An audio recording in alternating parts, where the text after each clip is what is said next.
Bapak, Ibu, dan saudara-saudara yang terkasih di dalam nama Tuhan kita Yesus Kristus. Salpe damai Tuhan beserta kita. Kita bertemu dalam renungan harian Katolik hari Jumat tanggal 8 November 2024. Injil bagi kita hari ini diambil dari Injil Lukas bab 16 ayat 1 sampai 8. Perihal bendahara yang tidak jujur. Saudara-saudari yang terkasih, bila kita membaca Injil bagi kita hari ini, bagaimana seorang bendahara yang dimintai pertanggungjawaban oleh tuannya, dan dia akan diberhentikan dari posisi bendahara. Situasi ini menjadi bahan pemikiran bagi bendahara tersebut, sebab dia telah langsung berpikir, seandainya dia diberhentikan dari bendahara, dia pun bingung apa yang akan dia kerjakan. Bekerja di kebun atau mencangkul, dia tidak mampu. Menjadi pengemis, dia pun malu. Lalu bagaimana kehidupan dia selanjutnya? Dalam situasi yang sulit ini, sang bendahara ini mengambil sikap agar kelak setelah dia diberhentikan sebagai bendahara, ada orang yang mau menampung dia dan dia dapat bertahan hidup. Bertahan hidup menjadi tujuan bendahara saat itu karena dia terancam dari pekerjaannya.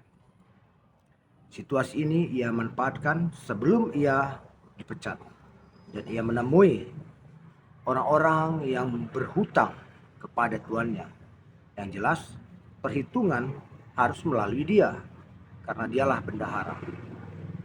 Situasi ini ia manfaatkan agar orang-orang yang berhutang itu terutang budi pula kepadanya dengan cara merombak surat utang. Yang 100 menjadi 50 tempayan, yang 100 pikul menjadi 80 pikul. Dengan tindakan ini, tentunya orang-orang yang berhutang kepada tuannya merasa diringankan bebannya, sebab hutangnya menjadi semakin kecil. Ini tujuannya, kalau setelah ia diberhentikan sebagai bendahara, orang-orang yang berhutang budi itu akan menampung dia. Melihat tindakan bendahara ini, tuannya malah memujinya sebagai orang yang cerdik. Nah, saudara-saudara yang terkasih, bendahara yang tidak jujur ini akhirnya dipuji karena kecerdikannya. Inilah kehidupan dunia. Anak-anak dunia akan selalu cerdik dan sangat cerdik untuk mengatasi masalah kehidupan duniawinya. Sebab tanpa kecerdikan, anak-anak dunia akan sulit bertahan hidup di dunia ini. Bagaimana dengan kita? Kita adalah anak-anak terang, anak-anak Allah.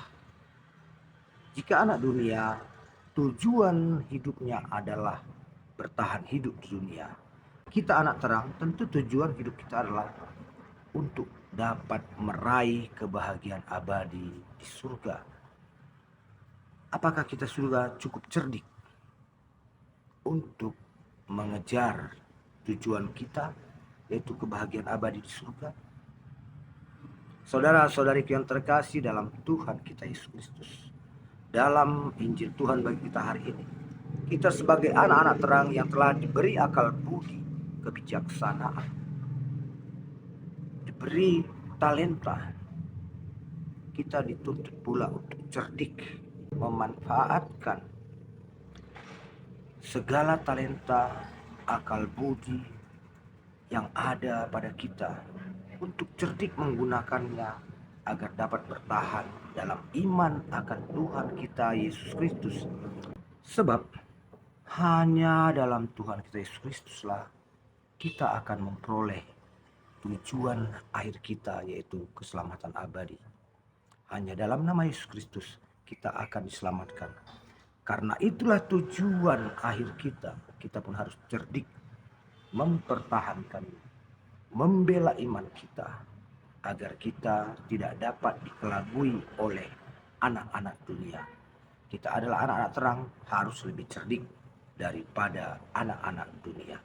Semoga dengan renungan hari ini, iman kita kepada Yesus Kristus, Sang Tuhan Allah kita yang menjadi jalan keselamatan, menjadi tujuan utama, dan kita cerdik mempertahankan iman dan kasih kita kepadanya.